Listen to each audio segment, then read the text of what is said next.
Over the past 2 days, American pilots and crews have served with courage and skill in the skies over Iraq. First, American forces have conducted targeted airstrikes against terrorist forces outside the city of Erbil to prevent them from advancing on the city and to protect our American diplomats and military personnel. So far, these strikes have successfully destroyed arms and equipment that ISIL terrorists could have used against Erbil. Meanwhile, Kurdish forces on the ground continue to defend the city, and the United States and the Iraqi government have stepped up our military assistance to Kurdish forces as they wage their fight. Second, our humanitarian effort continues to help the men, women, and children stranded on Mount Sinjar. American forces have so far conducted 2 successful airdrops, delivering thousands of meals and gallons of water to these desperate men, women, and children.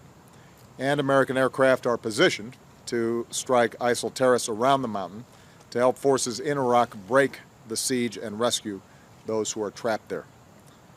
Now, even as we deal with these immediate situations, we will continue to pursue a broader strategy in Iraq.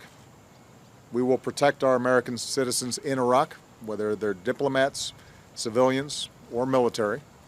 If these terrorists threaten our facilities or our personnel, we will take action to protect our people. We will continue to provide military assistance and advice to the Iraqi government and Kurdish forces as they battle these terrorists, so that the terrorists cannot establish a permanent safe haven.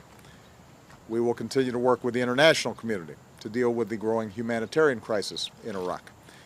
Even as our attention is focused on preventing an act of genocide and helping the men and women and children on the mountain, countless Iraqis have been driven or fled from their homes, including many Christians. This morning I spoke with Prime Minister Cameron of the United Kingdom and President Hollande of France. I'm pleased that both leaders expressed their strong support for our actions and have agreed to join us in providing humanitarian assistance to Iraqi civilians who are suffering so much. Once again, America is proud to act alongside our closest friends and allies. More broadly, the United Nations in Iraq is working urgently to help respond to the needs of those Iraqis fleeing from areas under threat. The UN Security Council has called on the international community to do everything it can to provide food, water, and shelter. And in my calls with allies and partners around the world, I'll continue to urge them to join us in this humanitarian effort. Finally, we continue to call on Iraqis to come together and form the inclusive government that Iraq needs right now. Vice President Biden has been speaking to Iraqi leaders, and our team in Baghdad is in close touch with the Iraqi government. All Iraqi communities are ultimately threatened by these barbaric terrorists, and all Iraqi communities need to unite to defend their country. Just as we are focused on the situation in the north affecting Kurds and the Iraqi minorities, Sunni and Shia in different parts of Iraq have suffered mightily at the hands of ISIL. Once an inclusive government is in place, I'm confident it will be easier to mobilize all Iraqis against ISIL and to mobilize greater support from our friends and allies. Ultimately, only Iraqis can ensure the security and stability of Iraq. The United States can't do it for them, but we can and will be partners in that effort. One final thing, as we go forward, we'll continue to consult with Congress and coordinate closely with our allies and partners. And as Americans, we will continue to show gratitude to our men and women in uniform who are conducting our operations there. When called, they were ready, as they always are. When given their mission, they perform with distinction, as they always do. And when we see them serving with such honor and compassion, defending our fellow citizens and saving the lives of people they've never met, it makes us proud to be Americans, as we always will be. So with that, let me take a couple of questions. Mr. President? Yeah. For how long a period of time do you see these airstrikes continuing for, and is your goal there to contain ISIS or to destroy it? I'm not going to give a particular timetable because, as I've said from the start, wherever and whenever U.S. personnel and facilities are threatened, it's my obligation, my responsibility as Commander-in-Chief, to make sure that they are protected. And we're not moving our embassy anytime soon. We're not moving our consulate anytime soon. And that means that Given the challenging security environment, we're going to maintain vigilance and ensure that our people are safe. Our initial goal is to not only make sure Americans are protected, but also to deal with this humanitarian situation in Sinjar. We feel confident that we can prevent ISIL from going up a mountain and slaughtering the people who are there. But the next step, which is going to be complicated logistically, is how do we give safe passage for people down from the mountain, and where can we ultimately relocate them so that they are safe. That's the kind of coordination that we need to do internationally. I was very pleased to get the cooperation of both Prime Minister Cameron and President Hollande in addressing some of the immediate needs in terms of airdrops and some of the assets and logistical support that they're providing. But there's a broader set of questions that our experts now are engaged in with the United Nations and our allies and partners, and that is how do we potentially create a safe corridor or some other mechanism so that these people can move. That may take some time because there are varying estimates of how many people are up there, but they're in the thousands, and moving them is not simple in this kind of security environment. Just to give people a sense, though, of a timetable, the most important timetable that I'm focused on right now is the Iraqi government getting formed and finalized. Because in the absence of an Iraqi government, it is very hard to get a unified effort by Iraqis against ISIL. We can conduct airstrikes, but ultimately there's not going to be an American military solution to this problem. There's going to have to be an Iraqi solution that America and other countries and allies support. And that can't happen effectively until you have a legitimate Iraqi government. So right now we have a president, we have a speaker. What we don't yet have is a prime minister and a cabinet that is formed that can go ahead and move forward and then start reaching out to all the various groups and factions inside of Iraq and can give confidence to populations in the Sunni areas that ISIL's not the only game in town.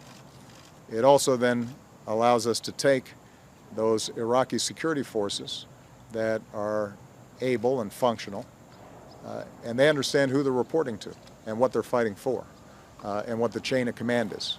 And it provides a structure in which better cooperation is taking place between the Kurdish region and Baghdad. So we're going to be pushing very hard to encourage Iraqis to get their government together.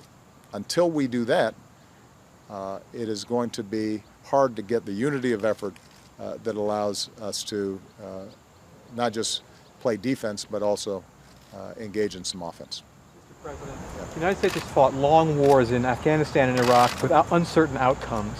How do you assure the American people that we're not getting dragged into another war in Iraq? Have you underestimated the power of ISIS? And finally, you said that you involved international partners in humanitarian efforts. Is there any thought to talking to international partners as far as military actions to prevent the spread of ISIS? Well, a couple of things I would say. Number one, I've been very clear that we're not going to have U.S. combat troops in Iraq again. And we are going to maintain that because we should have learned a lesson from our long and immensely costly incursion in Iraq. And that is that our military is so effective that we can keep a lid on problems wherever we are if we put enough personnel and resources into it. But it can only last if the people in these countries themselves are able to arrive at the kinds of political accommodations and compromise that any civilized society requires. And so it would be, I think, a big mistake for us to think that we can, on the cheap, simply go in, tamp everything down again, restart, without some fundamental shift in attitudes among the various Iraqi factions. That's why it is so important to have an Iraqi government on the ground that is taking responsibility, that we can help, that we can partner with, that has the capacity to get alliances in the region, and once that's in place, then I think we end up being one of many countries that can work together to deal with the broader crisis that ISIL poses. What were your other questions? Did we underestimate ISIL? I think that there is no doubt that their advance, their movement over the last several months has been more rapid than the intelligence estimates and I think the expectations of policymakers both in and outside of Iraq. And part of that is, I think, not a full appreciation of the degree to which the Iraqi security forces, when they're far away from Baghdad, did not have the incentive or the capacity to hold the ground against an aggressive adversary.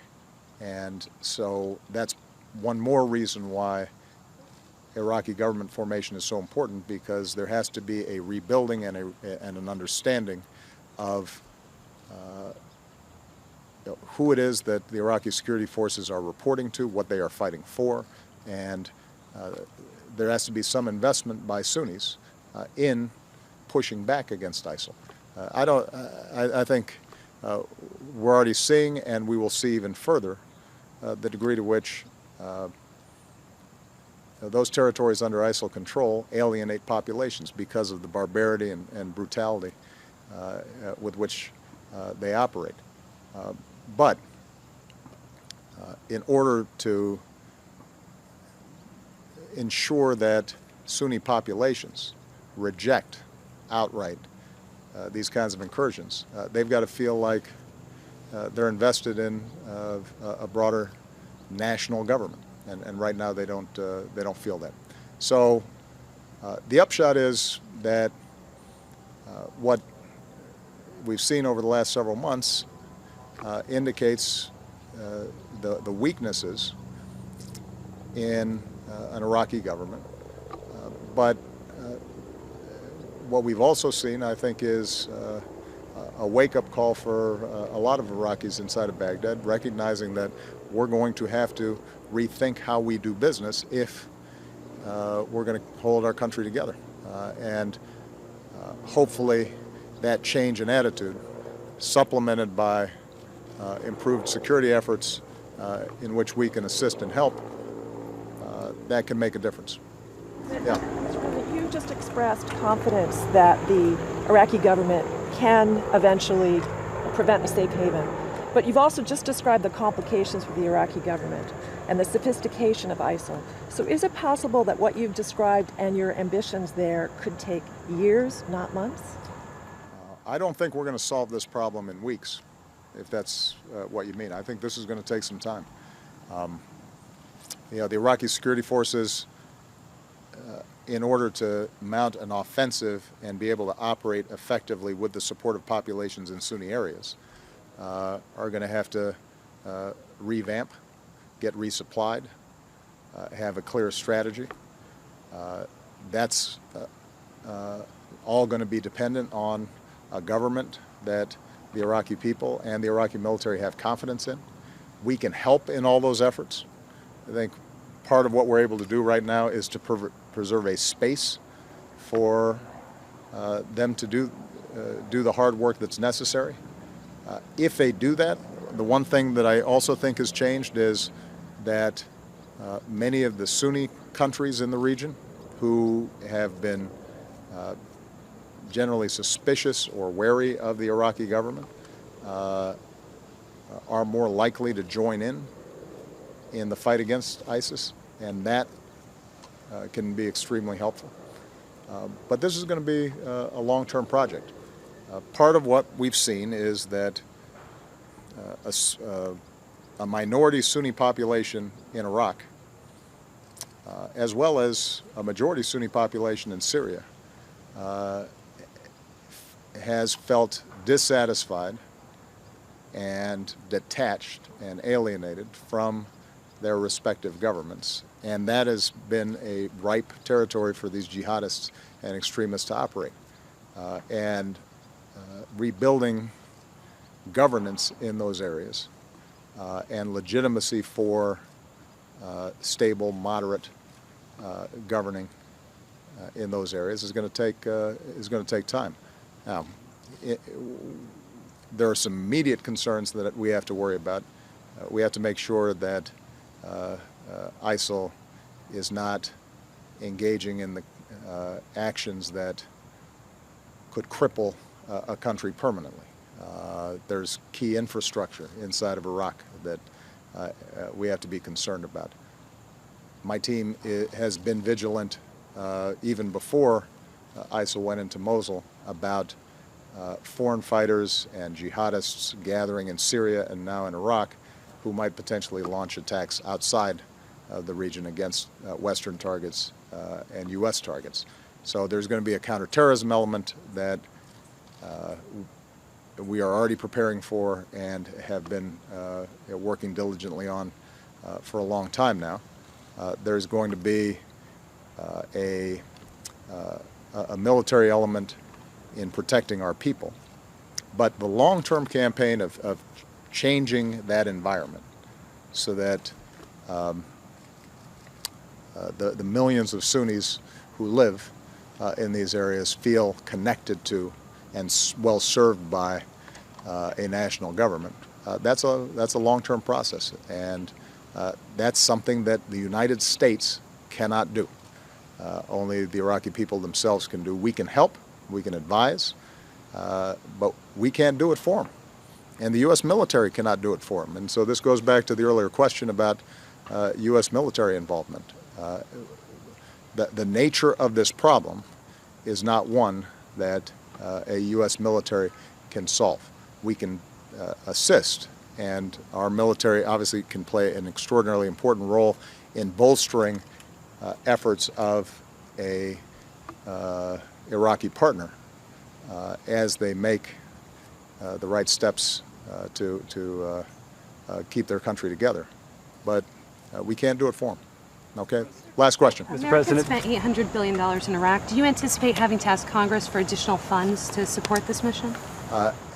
Currently, we are operating within the budget constraints that we already have. And we'll have to evaluate what happens over time. We already have a lot of assets in the region. We anticipate when we make our preliminary budgets that there may be things that come up requiring us to engage. And right now, at least, I think we are okay. If and when we need additional dollars to make sure that American personnel and American facilities are protected, then we will certainly make that request. But right now, that's not our primary concern. Last question.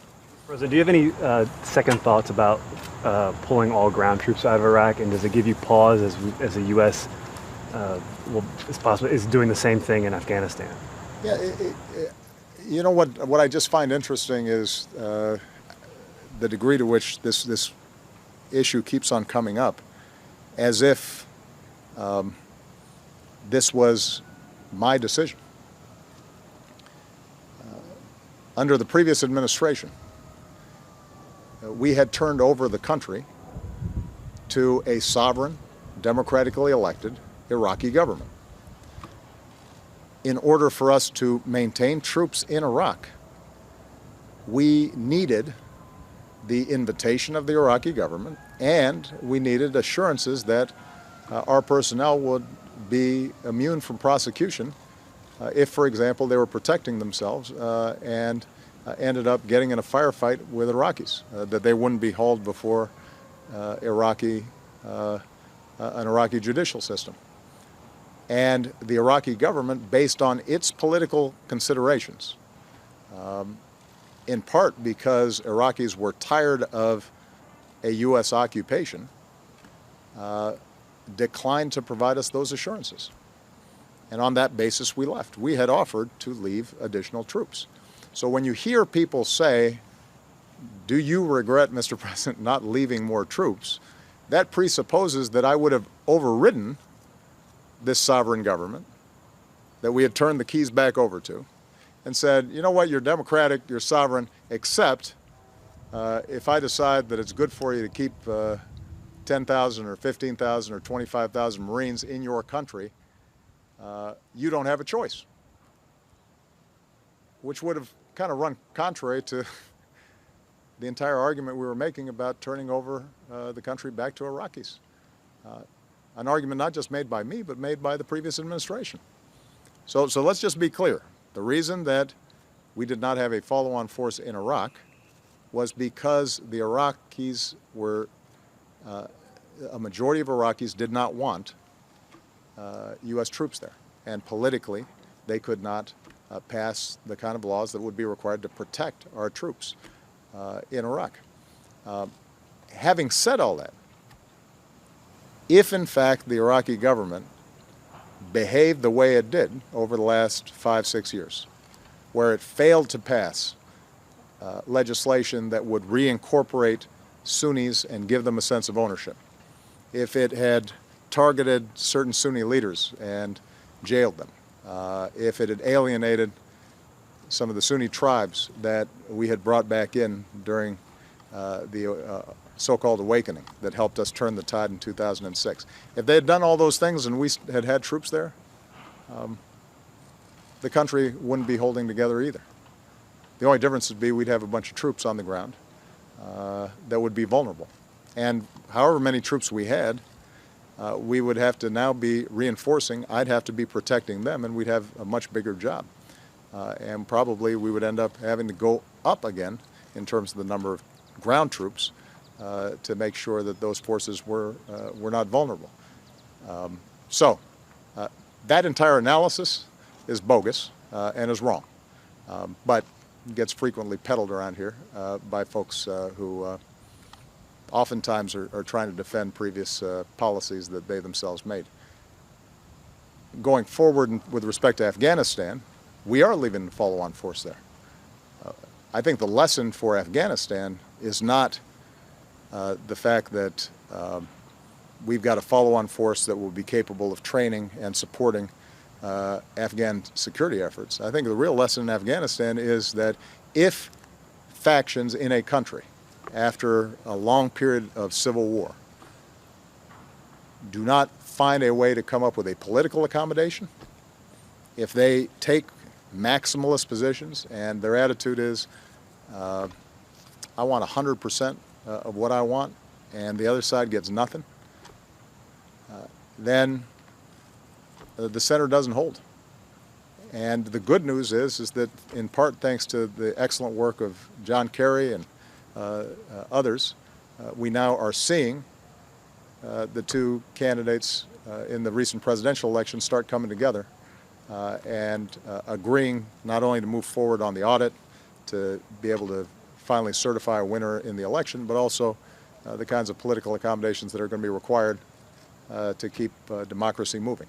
So that's the real lesson, I think, for Afghanistan coming out of Iraq, is if you want this thing to work, then whether it's different ethnicities, different religions, different regions, they've got to accommodate each other. Otherwise, you start tipping back into old patterns of violence, and it doesn't matter how many U.S. troops are there. If that happens, you end up having a mess. All right? Thanks a lot, guys.